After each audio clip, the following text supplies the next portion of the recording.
Hi everyone, this is Gertrude. Today I will be covering the fourth testing story from Speero. From our heuristic review, we found that the address fields in checkout appeared quite overwhelming and required the user to go through an extensive amount of steps to enter their details.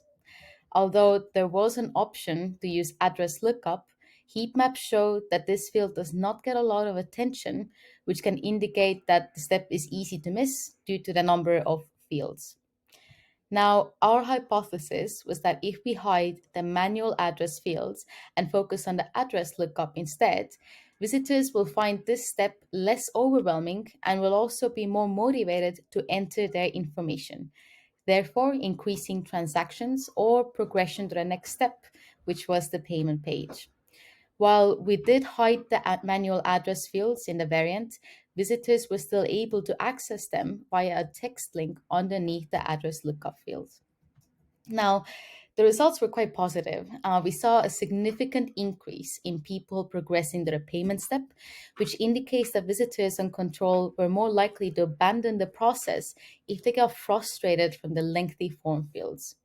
Transactions also showed us positive signal, although did not reach statistical significance. The lift in transactions still had an 86 chance to beat control.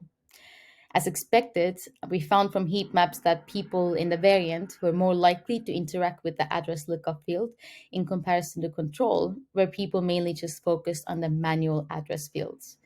This may indicate that while visitors do find the address lookup field useful, as we did not see a decrease in people progressing to the next step, they simply did not understand how it worked or just missed this field on control.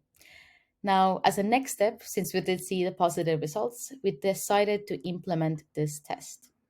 I hope you found this useful. I'd love to hear other stories from people experimenting around checkout fields. And if you have any questions, feel free to reach out to me.